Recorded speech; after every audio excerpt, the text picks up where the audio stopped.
আজকের ভিডিওতে আমি শেয়ার করব আমার ঢাকায় থেকে নিউ দিল্লি যাওয়ার 2 ঘন্টা 40 মিনিটের ফুল জার্নিটা। সো এই মুহূর্তে আমি আছি এয়ারপোর্টে, আর আজ হচ্ছে আমার ফ্লাইট এয়ার ইন্ডিয়াতে। তো রাইট নাও আমি এখন বোর্ডিংয়ের জন্য দাঁড়িয়েছিলাম। সো বোর্ডিং শেষ করে চলে আসলাম চেক ইনের জন্য। আর আজ হচ্ছে আমি যেই এয়ারটায় যাব সেটা হচ্ছে এইটা, অনেক সুন্দর। সো আমার ফার্স্ট ট্রিপ এটা। সো রাইট নাও যাচ্ছি বিমানে ওঠার জন্য। তো সবাই দোয়া করবেন আমার জন্য। তো আমাদেরকে হচ্ছে ওয়েলকাম জানানো হচ্ছে। সো ফাইনালি আমরা বিমানের ভিতরে এখন। সো এখন আমরা হচ্ছে সিটে বসবো। সো যাচ্ছি এখন। তো এখন সিটে বসবো, বসে এই সময়ের ভিতরে নিজের কিছু ছবি নিয়ে নিলাম। আর এয়ার ইন্ডিয়ার ভিতরে যে এনভায়রনমেন্টটা ছিল, এটা হচ্ছে এই ভিতরের পুরো পরিবেশটা খুবই সুন্দর ছিল। সো এখনই টেক অফ করবে, তার জন্য বিমান অলমোস্ট রানওয়েতে যাচ্ছে। সো খুবই ভালো লাগতেছে, লাইফের ফার্স্ট টাইম বিমান জার্নি। সো টেক অফ করে ফেলছে। তো কিছুক্ষণ পরে আমাদেরকে দুপুরের লাঞ্চ প্রোভাইড করলো এয়ারলাইন্স থেকে, বাট খাবারটা এত বাজে ছিল কি বলবো, সাথে তেমন ভালো কিছুই ছিল না। দেখতেই পাচ্ছেন, রাইস সাথে একটু কারি ছিল আর সালাদ ছিল। জাস্ট আমার কাছে পুটিংটা খুব ভালো লেগেছে। অলমোস্ট সন্ধ্যা হয়ে যাচ্ছে, তো তার কিছুক্ষণ পরে একটা কফি অর্ডার করে ফেললাম। বসে বসে কি আর করব, কফি খাই। আবার বসে আছি, যাচ্ছে আর যাচ্ছে, কখন যাব কখন নামবো এই টেনশনে ছিলাম। ঠিক তার কিছুক্ষণ পরেই কেবিন ক্রু অ্যানাউন্স করে বলল আমরা কিছুক্ষণের ভিতরেই ল্যান্ড করব। সো ফাইনালি আমরা দিল্লিতে ল্যান্ড করে ফেলছি। সো আমরা এখন কিছুক্ষণের ভিতরে নামবো। সো ফাইনালি নামছি এখন। সো খুবই ভালো লাগতেছে নিউ দিল্লিতে ফার্স্ট টাইম। তো আমাদেরকে এখন নেওয়ার জন্য গাড়ি আসছে, দেখতেই পাচ্ছেন। এখন এই গাড়িতে করে হচ্ছে আমরা যাব। সো দাঁড়িয়ে আছি লাইন ধরে।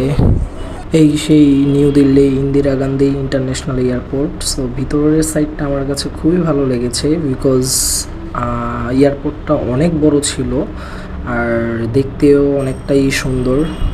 সো ফাইনালি ইমিগ্রেশন কমপ্লিট করে বের হয়ে গেলাম। তো আমার হচ্ছে বাংলাদেশ থেকে নিউ দিল্লি আসার টোটাল এয়ারলাইন্সের খরচ হয়েছে 18,000। আমি হচ্ছে রিটার্ন টিকিট সহ কেটেছিলাম, যে কারণে আমি কিছুটা অফার পেয়েছিলাম, এই জন্য আমার একটু কম লেগেছিল। বাট আপনারা ট্রাই করবেন যারা নিউ দিল্লিতে আসবেন, অবশ্যই 10 থেকে 15 দিন আগে টিকিট কাটার জন্য। কারণটা হচ্ছে যে আপনারা অনেকেই জানেন যে ইন্ডিগো বা হচ্ছে এয়ার ইন্ডিয়া, বিস্তারা বা অন্য সব আরও যে এয়ারলাইন্সগুলি আছে তার চেয়ে একটু বেশি এক্সপেন্সিভ হচ্ছে এয়ার ইন্ডিয়া, যেই কারণে হচ্ছে এটার টিকিটের কস্টটা একটু বেশি। বাট আপনারা ট্রাই করবেন একটু আগে কাটার জন্য, তাহলে একটু কম পাবেন আর কি। এই এত বড় এয়ারপোর্ট যে আমার হাঁটতে হাঁটতে পায়ে ব্যথা হয়ে যাচ্ছে। ফাইনালি গেট দিয়ে বের হচ্ছি এখন। সো সামনে যে এখন ওই পারে যাব, ওই পারে যাওয়ার পরে এখন আমার উবার খুঁজতে হবে, দেখতে হবে যে আসলে উবারগুলি কোন পাশ থেকে ছাড়া হয়। সো আপনারা ট্রাই করবেন একটু ঘুরে দেখার জন্য আগে এয়ারপোর্টটা, তাহলে এখন উবার নেব।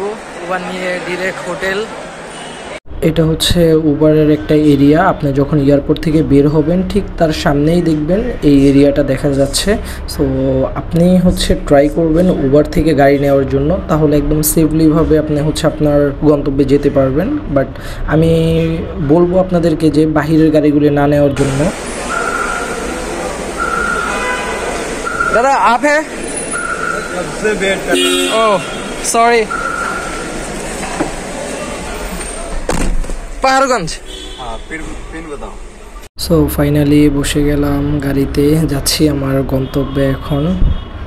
যেতে অলমোস্ট 30 মিনিট লাগবে হোটেলে পৌঁছাইতে। সো দেখা যাক। আর ভালো লাগে না জার্নি করতে করতে।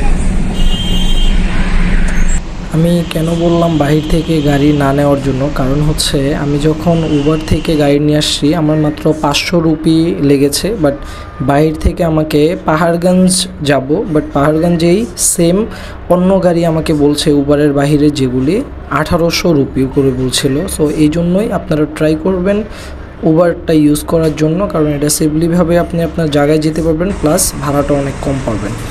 সো ফাইনালি রাস্তার যেই এরিয়াগুলি খুবই ভালো লাগছে।